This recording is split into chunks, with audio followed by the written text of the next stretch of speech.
Marcus Wellington adjusted his Italian silk tie as he stepped out of his private elevator into the penthouse of his Manhattan mansion. At 42, he commanded a technology empire worth billions, yet tonight felt different somehow. The weight of another successful day sat heavily on his shoulders as he loosened his collar and kicked off his handmade Oxford shoes. The mansion sprawled across 3 floors of prime Manhattan real estate, each room designed by world-renowned architects and filled with priceless art. Persian rugs covered marble floors, crystal chandeliers cast dancing shadows on silk-covered walls, and floor-to-ceiling windows offered breathtaking views of Central Park. This was the home of a man who had achieved the American dream and, then, some. Marcus had built his fortune from nothing, starting with a small software company in his college dorm room. 20 years later, Wellington Tech Solutions employed over 50,000 people worldwide and revolutionized how businesses managed their digital infrastructure. His success story had been featured on magazine covers, discussed in business schools, and envied by competitors around the globe. But success came with isolation. His days began at 5 in the morning with market reports from Tokyo and ended past midnight with conference calls to his European offices. Somewhere between the board meetings, investor presentations, and strategic planning sessions, Marcus had lost touch with the simpler aspects of life that once brought him joy. The mansion employed a full staff of 12 people who maintained his lifestyle with military precision. His personal assistant managed his calendar, his chef prepared gourmet meals he rarely had time to properly enjoy, and his driver ensured he arrived at every appointment exactly on time. Among this team was Rosa Martinez, a quiet woman in her 50s who had worked as his head housekeeper for the past 3 years.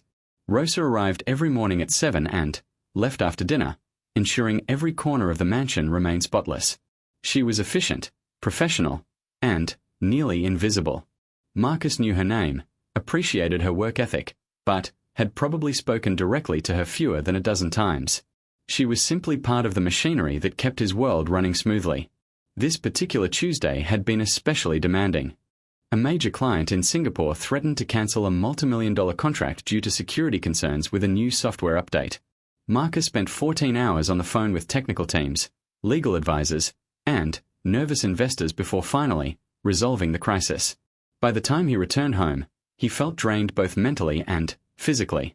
The mansion seemed unusually quiet as he made his way through the grand foyer. Usually, he could hear the soft sounds of the evening cleaning routine, the gentle hum of the dishwasher in the kitchen, or the muffled conversations of staff finishing their daily tasks. Tonight, the silence felt almost oppressive. Marcus headed toward his home office on the 2nd floor, intending to review some documents before calling a night. The hallway was dimly lit by automatic sensors that detected his movement, casting long shadows on the walls lined with expensive paintings. As he passed the staff quarters, he noticed a soft light coming from under one of the doors. The staff quarters occupied a section of the 2nd floor that Marcus rarely visited. These rooms were comfortable but modest compared to the opulent guest suites and master bedroom that dominated the rest of the mansion. Each staff member had their own private space, and Marcus had always respected their privacy by staying in his designated areas of the house. But something made him pause tonight. Perhaps it was the exhaustion playing tricks with his judgment, or maybe the unusual quietness of the house had made him more observant than usual. He thought he heard a sound coming from behind the door where the light was visible. It was soft, almost like someone crying. Marcus stood in the hallway for several moments, unsure of what to do. His first instinct was to continue to his office and pretend he had noticed nothing. These were his employees' private spaces, and whatever was happening behind that door was none of his business. But the sound continued, and something about it stirred an emotion he had not felt in years. He knocked gently on the door. The crying stopped immediately, replaced by the rustling of movement and whispered voices. After a few seconds, he heard footsteps approaching the door. Rosa opened it just a crack, her face flushed and her eyes red from crying. She seemed shocked to see her employer standing in the staff hallway at this hour of the night. "Mr. Wellington," she said, her voice barely above a whisper. "I'm sorry, did we disturb you? I can ask everyone to be quieter." Marcus realized she assumed he was complaining about noise, which made him feel somewhat guilty about intruding. "No, Rosa, you weren't disturbing me at all. I just thought I heard someone upset, and I wanted to make sure everything was okay." Rosa's composure cracked slightly, and fresh tears appeared in her eyes. She glanced back into the room, then looked at Marcus with an expression that seemed to weigh whether she should confide in him or simply assure him that everything was fine. "It's nothing that should concern you, Mr. Wellington," she said finally. "Just some family matters. We'll be quiet, I promise." But Marcus found himself unable to simply walk away. Something about Rosa's obvious distress and her attempt to hide it from him made him realize how little he actually knew about the people who worked in his home every day. These weren't just employees. They were human beings with their own struggles, their own families, their own complicated lives. "Rosa," he said gently, "I know we don't talk much, but if something serious is wrong, maybe I can help." She stared at him for a long moment, as if trying to determine whether his offer was genuine or just polite courtesy. Finally, she stepped back and opened the door wider. "Please come in, Mr. Wellington. But I have to warn you, it might be disturbing." Marcus stepped into Rosa's room and immediately felt like he had entered a different world. The space was small but immaculately organized, with personal touches that spoke of a life lived far from the luxury of his own quarters.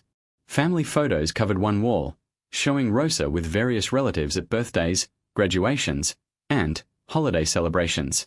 A small crucifix hung above her bed, and fresh flowers sat in a simple vase on her nightstand. But it was the scene in the center of the room that stopped Marcus cold. On Rosa's bed lay a young boy, perhaps 8 or 9 years old, obviously ill. His face was flushed with fever, his breathing labored, and his small body seemed to be fighting some invisible battle.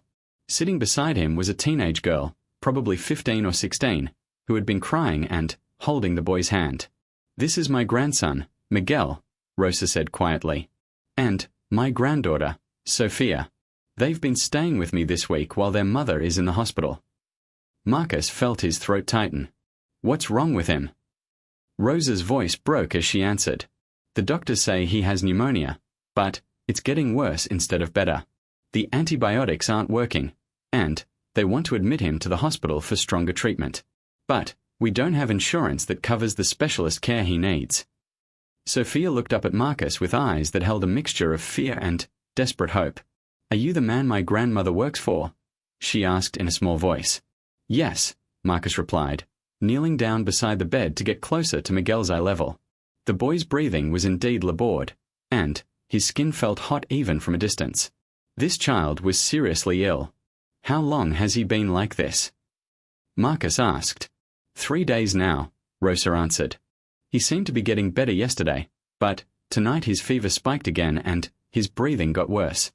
I was about to call an ambulance, but the emergency room will just give him basic treatment and send us home with another prescription we can't afford to fill." Marcus looked around the modest room again, seeing it now through completely different eyes. While he lived in luxury just down the hallway, this family was facing a medical crisis that could have devastating consequences. The contrast was jarring and deeply uncomfortable. "What kind of specialist does he need?" Marcus asked. Rosa hesitated, as if she was afraid to hope that his questions meant something more than polite concern. "A pediatric pulmonologist," she said finally. "Someone who specializes in children's lung problems. But those doctors cost hundreds of dollars just for a consultation, and if Miguel needs to be hospitalized." She didn't finish the sentence, but Marcus understood. Even with Rosa's steady income from working for him, a medical emergency of this magnitude would be financially devastating for her family. Miguel stirred slightly and opened his eyes, looking directly at Marcus. The boy's gaze was bright despite his obvious illness, and there was something in his expression that reminded Marcus of his own childhood, back when the world seemed both vast and intimate at the same time. "Are you really rich?" Miguel asked in a weak but curious voice. The question caught Marcus off guard. In his business dealings, people either knew exactly how wealthy he was and treated him differently because of it, or they had no idea who he was and treated him like any other person. But this child's innocent curiosity was something entirely different. "Yes," Marcus answered honestly. "I have been very fortunate in my business." Miguel nodded slowly, as if processing this information was difficult in his current state. "My grandma says you're a good boss. She says you never yell at the people who work for you." Marcus felt a strange warmth at this unexpected endorsement. He realized that Rosa had been observing him for 3 years, forming opinions about his character based on interactions he probably didn't even remember. The thought that she had spoken positively about him to her family touched him more than any business accolade ever had. "Your grandmother is a very good worker," Marcus said. "She takes excellent care of my home." Sophia reached for Rosa's hand, and Marcus noticed that the teenager wore a school uniform that had seen better days. Her shoes were clean but worn, and her backpack sat in the corner with patches covering several tears in the fabric. This family was clearly struggling financially, yet Rosa had never once asked for anything beyond her regular salary. "Mr. Wellington," Rosa said, her voice filled with emotion, "I know this isn't your responsibility, and I would never presume to ask for charity. But if you know of any programs or resources that might help Miguel get the care he needs, I would be forever grateful for any guidance you could provide." Marcus found himself thinking about his own childhood, growing up with parents who worked multiple jobs to make ends meet. He remembered the stress and fear that accompanied any medical emergency, the way his parents would whisper in the kitchen about money they didn't have for treatments they desperately needed. Those memories had been buried under decades of wealth and success, but seeing Miguel's struggle brought them flooding back with surprising intensity. "Rosa," Marcus said, standing up and looking directly into her eyes, "I want you to pack a bag for Miguel right now. We are taking him to Manhattan Presbyterian Hospital, and he's going to see the best pediatric pulmonologist in the city tonight." Rosa's face went pale. "Mr. Wellington, I couldn't ask you to do that. The cost would be enormous." "You're not asking," Marcus replied firmly. "I'm insisting. And I don't want you to worry about the cost. Miguel's health is the only thing that matters right now." Sophia looked back and forth between her grandmother and Marcus, as if she couldn't quite believe what she was hearing. "Does this mean Miguel is going to be okay?" Marcus knelt down beside her and took her hand. "It means we are going to do everything possible to make sure he gets the best care available. Sometimes that's all we can do, but it's a lot more than doing nothing." Rosa began to cry again, but this time the tears seemed to come from relief rather than despair. "I don't know how to thank you," she whispered. "You don't need to thank me," Marcus said, pulling out his phone to call his driver. "Just get Miguel ready to go. My car will be here in 10 minutes, and I'll call ahead to make sure the hospital is expecting us." As Rosa began gathering Miguel's things, Marcus stepped into the hallway to make the necessary phone calls. His personal physician had privileges at Manhattan Presbyterian and could arrange for immediate consultation with the top specialists. Money, he realized, could solve this problem quickly and completely. But as he spoke to his doctor and arranged for VIP treatment at one of the city's best hospitals, Marcus found himself thinking about all the other families who faced similar crises without the resources to simply make phone calls and fix everything. How many children were suffering tonight because their grandmothers didn't happen to work for billionaires? When he returned to Rosa's room, he found Miguel sitting up slightly, supported by Sophia and looking more alert than he had minutes earlier. Perhaps it was just the excitement of the unexpected activity, but the boy seemed to have found some extra energy. "Are we really going to the hospital in your fancy car?" Miguel asked. "We are," Marcus confirmed. "And you're going to meet some very smart doctors who specialize in helping children who have trouble breathing." Miguel nodded solemnly. "Will you come with us?" The question surprised Marcus. In all his business dealings, he was accustomed to delegating responsibilities to others and moving on to the next crisis. But something about this child's simple request made him realize that his presence might actually matter in a way that had nothing to do with money or connections. "Of course I'll come with you," Marcus said. "I want to make sure you get the best care possible." As they prepared to leave for the hospital, Marcus caught a glimpse of himself in Rosa's small mirror. He looked exactly the same as he had an hour ago, but something fundamental had shifted. For the first time in years, he was about to do something that had nothing to do with profit margins, market share, or return on investment. He was simply trying to help a sick child, and the simplicity of that motivation felt both foreign and deeply satisfying. The elevator ride down to the main floor was quiet except for Miguel's labored breathing. Rosa held her grandson close while Sophia clutched a small bag containing his medications and a change of clothes. Marcus found himself studying their faces, seeing worry and hope and love in their expressions. When had he last felt such genuine concern for another person's well-being? Marcus's driver, Thomas, was waiting with the Bentley as promised. He took one look at Miguel and immediately understood the urgency of the situation, holding doors and ensuring everyone was comfortable for the ride to the hospital. Marcus had always appreciated Thomas's professionalism, but tonight he noticed the genuine concern in the driver's face as he helped Rosa settle Miguel in the backseat. As they pulled away from the mansion, Marcus realized that everything he thought he knew about his life was about to change. This wasn't just about helping one sick child anymore. This was about confronting the reality of how the other half lived, and examining his own role in a world where access to basic healthcare depended on chance encounters with wealthy employers. The city lights blurred past the windows as they raced toward the hospital, but Marcus found himself focused on Miguel's face in the rearview mirror. The boy had fallen asleep against Rosa's shoulder, his breathing still labored but somehow more peaceful. For reasons he couldn't entirely explain, Marcus felt more awake and alert than he had in months. Manhattan Presbyterian Hospital at midnight was a different world from the exclusive medical facilities Marcus was accustomed to visiting for his annual executive physicals. The emergency room buzzed with controlled chaos as nurses, doctors, and technicians moved efficiently between treatment areas filled with people from every walk of life. The fluorescent lighting cast harsh shadows on faces marked by pain, worry, and exhaustion. Marcus had called ahead, and the hospital's VIP coordinator met them at the entrance with a wheelchair for Miguel. Dr. Sarah Chen, one of the city's most respected pediatric pulmonologists, had agreed to meet them despite the late hour. The power of Marcus's name and reputation had opened doors that remained closed to most families facing similar emergencies. As they were quickly escorted through the maze of hallways toward a private examination room, Marcus noticed Rosa's amazement at how differently they were being treated compared to her previous hospital experiences. There was no waiting in crowded rooms, no lengthy paperwork processes, no uncertainty about when a doctor might be available. Money, Marcus reflected, didn't just buy better healthcare, it bought access to an entirely different system. Dr. Chen arrived within minutes of their settling into the examination room. She was a small woman in her 40s with kind eyes and an immediately reassuring presence. Her approach to Miguel was gentle but thorough, speaking directly to him rather than over his head to the adults in the room. "Hello, Miguel," she said, pulling up a chair beside his bed. "I'm Dr. Chen, and I'm very good at helping children who have trouble breathing. Can you tell me how you're feeling right now?" Miguel looked at her with the serious expression of a child who had learned that adult questions often had important consequences. "It hurts to breathe," he said simply. "And I'm tired all the time." "Dear."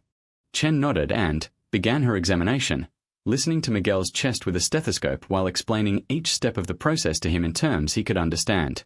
Marcus watched the interaction with growing respect for the physician's skill in balancing medical expertise with genuine compassion for her young patient. After completing the initial examination, Dr. Chen ordered a series of tests including chest x-rays, blood work, and cultures to identify the specific bacteria causing Miguel's pneumonia. The efficiency with which these tests were conducted was remarkable. Results that might take hours or days in a typical emergency room setting were completed within 90 minutes. While they waited for the final results, Dr. Chen sat with the family to explain what she had discovered so far. Miguel had developed a resistant strain of pneumonia that wasn't responding to standard antibiotics. Without proper treatment, his condition could deteriorate rapidly, potentially leading to serious complications including respiratory failure. "The good news, Dr. Chen continued, is that we've identified the specific bacteria involved, and there are newer antibiotics that should be very effective against this particular strain. Miguel will need to be hospitalized for at least 5 days to receive intravenous treatments, but I expect him to make a full recovery with proper care."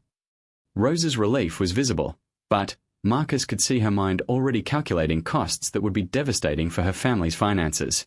Hospital stays, specialist consultations, and newer antibiotics often cost tens of thousands of dollars, even with insurance coverage. Dr. Chen seemed to sense Rosa's concerns. "I'll have our financial counselor speak with you about payment options and insurance coverage," she said gently. "That won't be necessary," Marcus interjected. "All of Miguel's medical expenses will be handled privately. I want him to receive whatever treatment you recommend without any consideration of cost." Dr. Chen looked at Marcus with new interest, clearly wondering about his relationship to the family. Rosa had introduced him simply as her employer, but his willingness to assume full financial responsibility suggested a deeper connection. "That's very generous," Dr. Chen said carefully. "Miguel's treatment plan will likely involve some expensive medications and several days in our pediatric intensive care unit for monitoring. Are you certain you want to accept responsibility for all associated costs? Marcus nodded without hesitation. Completely certain. Money is not a factor in this decision. Miguel's health and recovery are the only priorities. As Dr. Chen left to arrange Miguel's admission to the hospital, Sophia turned to Marcus with wonder in her eyes. "Why are you doing this for us?" she asked with the directness that only teenagers can manage. "You don't even really know us." The question struck Marcus as both simple and profound. Why was he doing this? He had given money to charities and attended fundraising events for years, but those had always felt like obligations or tax strategies rather than personal choices. This was different somehow. "I think," Marcus said slowly, "it's because your grandmother has taken such good care of my home and my life for 3 years, and I never really thought about her life outside of work. When I saw Miguel tonight, I realized that the people who work for me aren't just employees. They're human beings with families and problems and dreams, just like everyone else." Rosa wiped tears from her eyes.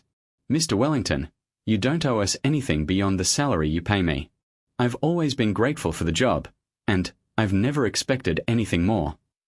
"I know you haven't," Marcus replied. "That's part of what makes this feel so important. You've never asked for anything, but that doesn't mean you don't deserve help when you need it." As Miguel was transferred to the pediatric intensive care unit, Marcus found himself staying with the family rather than returning home. He called his assistant to cancel his morning meetings and sat in the waiting area with Rosa and Sophia as Miguel received his first round of stronger antibiotics. The hospital's waiting area was filled with other families facing their own medical crises. Marcus observed parents sleeping in uncomfortable chairs, siblings entertaining each other with quiet games, and grandparents holding vigil over loved ones. This was a side of life he had been insulated from for years, and the raw emotion surrounding him was both overwhelming and strangely comforting. Around 3 in the morning, Sophia fell asleep curled up in her chair, and Rosa finally allowed herself to relax slightly as Miguel's breathing became noticeably easier. The new antibiotics were already beginning to work their magic. "Mr. Wellington," Rosa said quietly, "can I ask you something personal?" Marcus nodded, curious about what she wanted to know.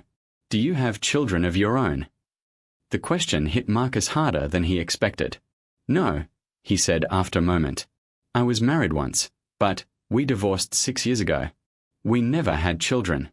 My wife said I was too focused on work to be a good father, and she was probably right." Rosa studied his face in the dim waiting room lighting. "Do you regret that choice now?" Marcus thought about the question seriously.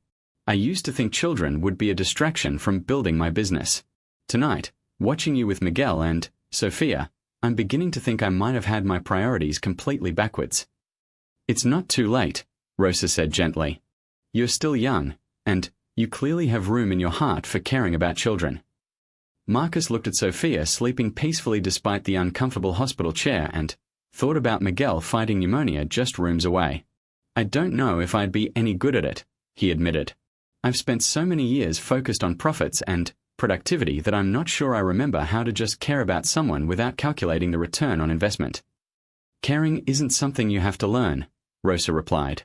"It's something you remember. You showed more genuine concern for Miguel tonight than some family members show for their own relatives. That tells me your heart knows what to do, even if your mind has been focused elsewhere." As dawn approached, Dr. Chen returned with an update on Miguel's condition. The antibiotics were working exactly as hoped, his fever was dropping, and his breathing was becoming significantly easier. With continued treatment, he should be able to go home by the weekend. "I have to say," Dr. Chen added, "it's wonderful to see a family that has the resources to ensure a child gets exactly the care he needs without worrying about financial constraints. Too often, we see children who don't receive optimal treatment because of insurance limitations or cost concerns." Her comment reminded Marcus of something he had been thinking about throughout the night. "Dr. Chen, how often do you see cases like Miguel's where families can't afford the proper treatment?" "More often than I like to think about," she replied honestly. "The newer antibiotics Miguel is receiving cost about $3,000 per day. Most insurance plans require multiple appeals and prior authorizations that can delay treatment for days or weeks. By the time approval comes through, children are often much sicker than they need to be." Marcus felt a familiar stirring of the strategic thinking that had made him successful in business. What would it cost to ensure that children never had to wait for these medications due to insurance delays? Dr. Chen looked puzzled. What do you mean? I mean, what if someone established a fund that automatically covered the cost of critical medications for children while insurance approvals were being processed? How much would that cost annually for a hospital like this one? Dr. Chen's eyes widened as she began to understand the scope of Marcus's thinking. For our hospital alone, probably somewhere between $2 and $5 million annually, depending on case volume. But the impact on patient outcomes would be enormous. Marcus nodded, his business mind already working through the logistics.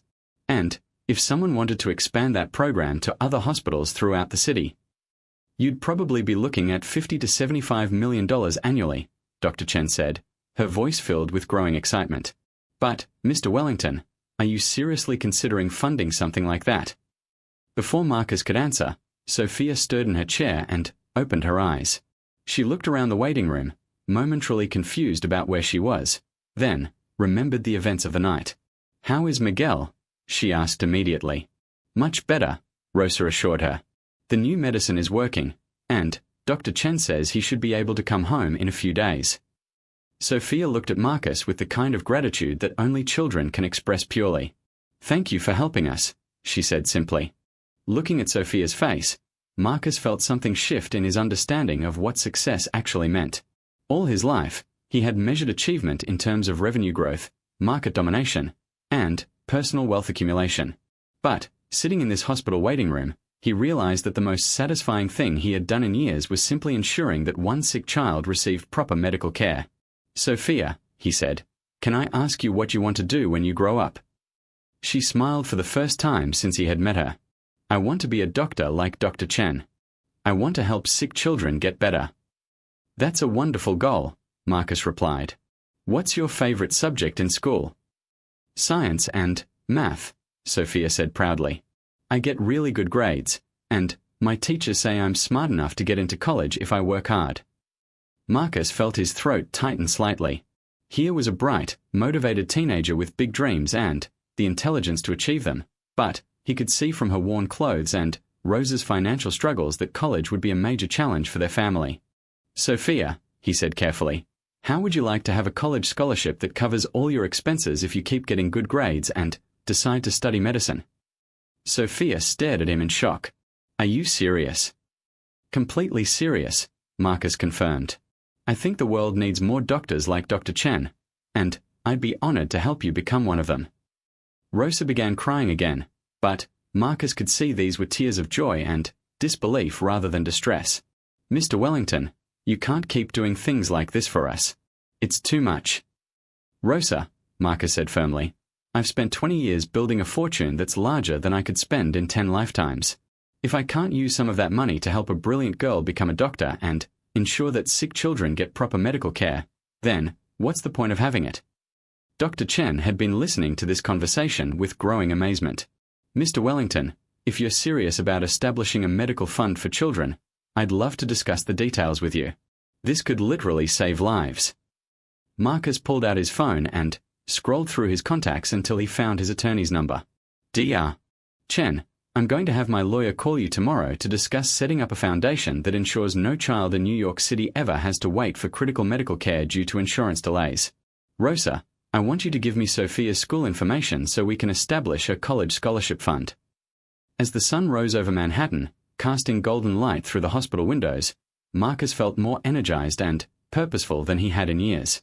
The business deals that had consumed his life suddenly seemed less important than the conversation he was having with a grandmother, a teenager, and a doctor about making healthcare accessible to children who needed it.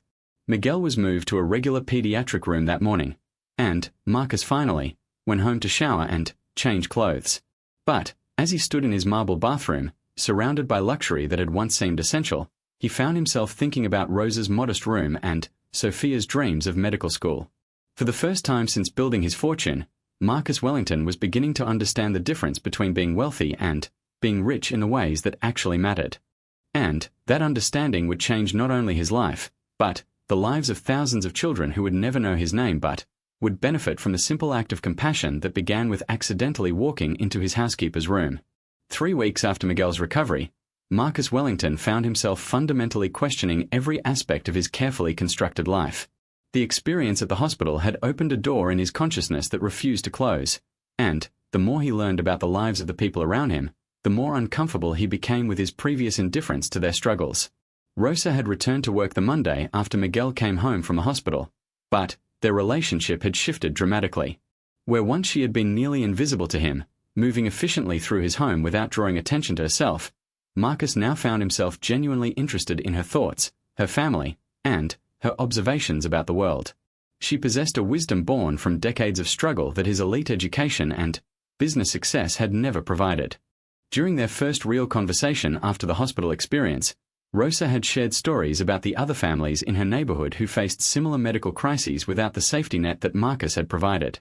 She spoke about single mothers working 3 jobs to afford basic healthcare, elderly grandparents choosing between medications and groceries, and children missing school because their families couldn't afford to treat recurring illnesses properly.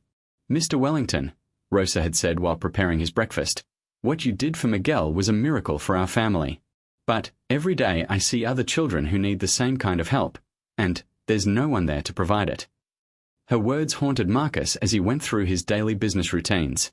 Board meetings about quarterly profit margins felt increasingly hollow when he knew that children were suffering from treatable illnesses just miles from his corporate headquarters. The disconnect between his world of abundance and the reality of struggle happening in parallel had become impossible to ignore. Marcus began researching childhood healthcare statistics in New York City, and the numbers were staggering. Thousands of children delayed or skipped necessary medical treatments each year due to cost concerns. Emergency rooms were overwhelmed with patients who could have been treated more effectively and less expensively if they had access to preventive care and specialists when problems first arose.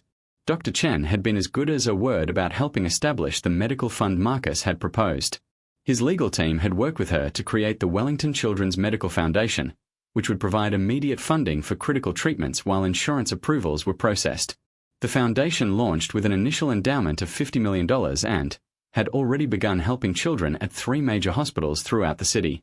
But Marcus was discovering that his newfound awareness of social problems extended far beyond healthcare. Sophia's college scholarship had led him to research educational opportunities for other bright students from low-income families, and the statistics were equally sobering. Talented teenagers throughout the city were graduating from high school without realistic paths to higher education, not because they lacked ability or motivation, but simply because they couldn't afford college costs that had become astronomical. Marcus found himself spending less time in his corporate offices and more time visiting schools, community centers, and neighborhoods he had never seen despite living in Manhattan for over a decade. Each visit revealed new layers of need and struggle that his privileged lifestyle had completely shielded him from experiencing. During one particularly eye-opening visit to a high school in the Bronx, Marcus met with a group of honor students who were applying for scholarships to attend college. These teenagers impressed him with their intelligence, ambition, and mature understanding of the challenges they faced. Many worked part-time jobs to help support their families while maintaining excellent grades and participating in extracurricular activities that would strengthen their college applications. "Mr. Wellington," asked Maria, a senior who wanted to study engineering, "why do you care about helping kids like us? Most rich people just give money to organizations and never actually meet the people they're supposed to be helping." Her directness reminded Marcus of Sophia's question in the hospital waiting room. "Because I realized that I was living in a bubble that prevented me from seeing how most people actually live," he answered honestly. "I thought success meant accumulating wealth for myself, but now I'm learning that real success might mean using that wealth to create opportunities for others." Another student, James, who hoped to become a teacher, raised his hand. "But what happens when you get tired of helping people, or when you decide to focus on something else? How do we know that programs you start will still be there when we need them?" The question demonstrated a sophisticated understanding of how philanthropic initiatives often worked. Wealthy donors frequently started programs with great fanfare, only to lose interest when new causes captured their attention or when economic downturns affected their giving capacity. "That's an excellent question," Marcus replied. "The honest answer is that you don't know, and that uncertainty is part of what happens when extreme wealth meets unexpected humanity. When a man who owns everything discovers something money can't buy. This is the true story of Marcus Wellington, a tech billionaire worth $2.8 billion, who accidentally walked into his housekeeper's room one ordinary Tuesday evening. What he witnessed in those few moments would shatter everything he thought he knew about success, family, and the people who quietly hold our world together. In a world where we scroll past stories of struggle, where poverty is just a statistic, and where the wealthy live in bubbles of privilege, this encounter would force one of America's richest men to confront a reality that exists just steps away from his marble floors and gold fixtures. Sometimes the most profound discoveries happen not in boardrooms or laboratories, but in the humble spaces where real life unfolds.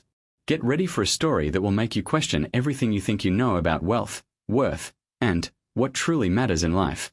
This isn't just about money or success.